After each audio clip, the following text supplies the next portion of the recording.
a system of Hindu mythology and tradition. Translated from the original Sanskrit by the late H. Wilson, Bowden Professor of Sanskrit in the University of Oxford. Narrated by Anita Saran. Volume 5, First Part. Chapter 18. Grief of the Gopis on the departure of Krishna and Balarama with Akrura. Their leaving Gokula. Akrura bathes in the Yamuna, beholds the divine forms of the two youths and praises Vishnu. Thus meditating, the Yadava approached Govinda and addressed him and said, I am Akrura, and bowed his head down to the feet of Hari. But Krishna laid upon him his hand, which was marked with the flag, the thunderbolt, and the lotus, and drew him towards him, and affectionately embraced him.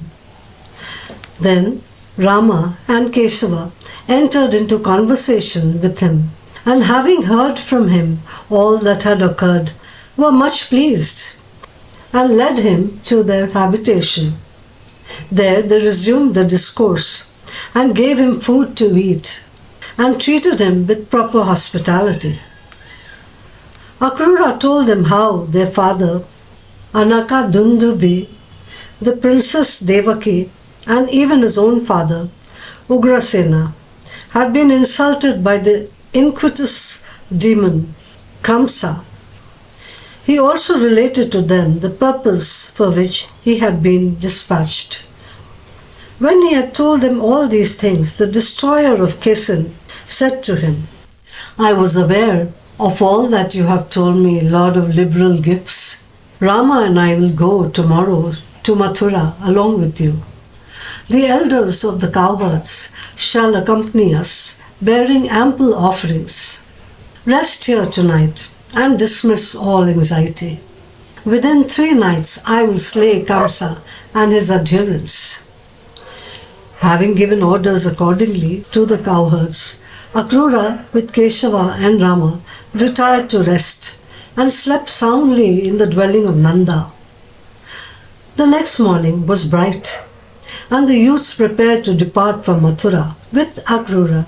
The gopis, seeing them about to set forth, were much afflicted. They wept bitterly. Their bracelets were loose upon their arms, and they thus communed together. If Govinda depart from Mathura, how will he return to Gokula? His ears will there be regaled with the melodious and polished conversation of the women of the city. Accustomed to the language of the graceful females of Mathura, he will never again endure the rustic expressions of the gopis. Hari, the pride of the station, is carried off, and a fatal blow is inflicted upon us by inexorable destiny. Expressive smiles, soft language, graceful airs, elegant gait, and significant glances belong to the women of the city. Hari is of rustic breeding and captivated by their fascinations. What likelihood is there of his returning to the society of anyone amongst us? Keshava, who has mounted the car to go to Mathura, has been deceived by the cruel, vile and desperate Akrura. Does not the unfeeling traitor know the affection that we all here feel for our Hari, the joy of our eyes, that he is taking him away? Unkind that he is, Govinda is departing from us along with Rama. Haste! Let us stop him. Why talk of telling our seniors that we cannot bear his loss? What can they do for us when we are consumed by the fires of separation? The Gopas with Nanda at the head are themselves preparing to depart. No one makes any attempt to detain Govinda. Bright is the morning that succeeds to this night for the women of Mathura, for the bees of their eyes will feed upon the lotus face of Achyuta. Happy are they who may go hence without impediment, and behold, enraptured Krishna on his journey. A great festival will give pleasure today to the eyes of the inhabitants of Mathura when they see the person of Govinda. What a blissful vision will be seen by the happy women of the city, whose brilliant eyes shall regard unchecked the countenance of Krishna. Alas, the eyes of the gopis have been deprived of sight by the relentless Brahma after he had shown them this great treasure. In proportion as the affection of Hari for us decays, so do our limbs wither, and the bracelets slip from our arms. And now the cruel Akrura urges on the horses. All conspire to treat unhappy females with unkindness. Alas, alas, we see now only the dust of his chariot wheels. And now he is far away, for even that dust is no longer to be seen. Thus lamented by the women, Keshava and Rama quitted the district of Raja.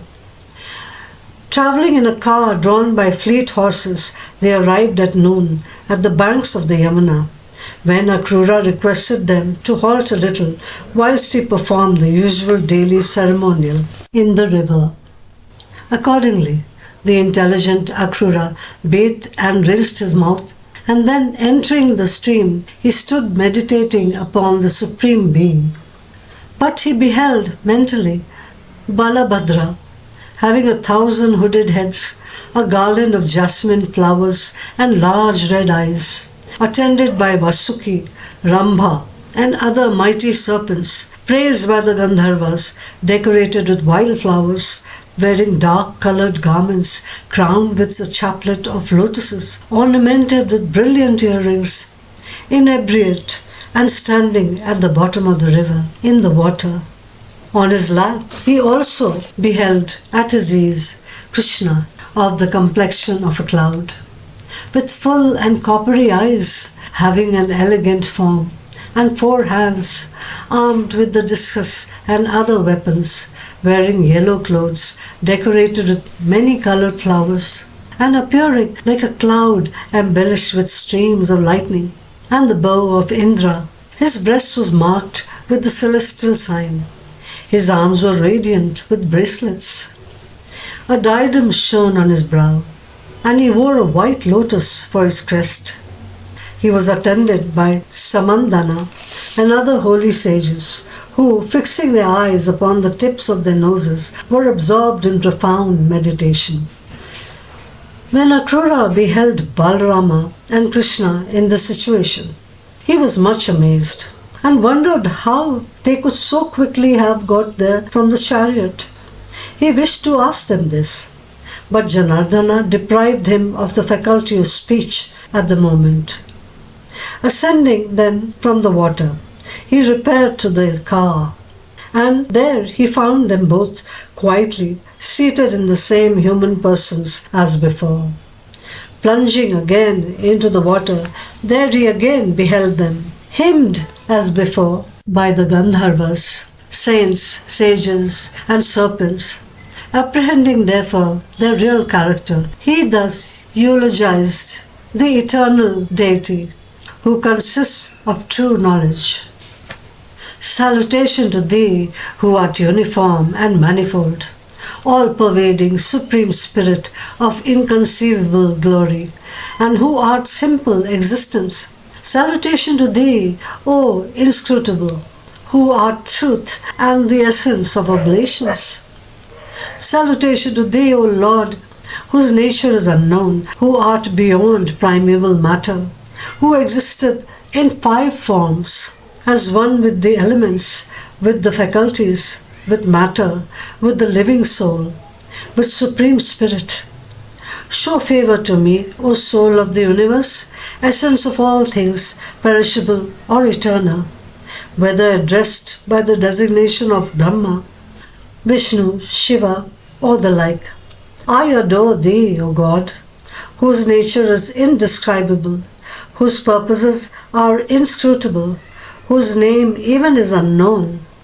For the attributes of appellation or kind are not applicable to thee, who art that the Supreme Brahma, eternal, unchangeable, uncreated. But as the accomplishment of our objects cannot be attained except through some specific form, thou art termed by us, Krishna, Achyuta, Ananta, or Vishnu. Thou, unborn divinity, art all the objects of these impersonations. Thou art the gods and all other beings. Thou art the whole world. Thou art all. Soul of the universe, thou art exempt from change, and there is nothing except thee in all this existence. Thou art Brahma, Pashupati, Aryaman, Dhatri, and Vidhatri. Thou art Indra, air, fire, the regent of the waters, the god of wealth, and judge of the dead. And thou, although but one, presidest over the world, with various energies addressed to various purposes. Thou, identical with the solar ray, createst the universe. All elementary substance is composed of thy qualities, and thy supreme form is denoted by the imperishable term Sat, existence. To him who is one with true knowledge, who is and is not perceptible, I bow. Glory be to him, the Lord Vasudeva, to Sankarashana, to Pradyumna, and to Aniruddha.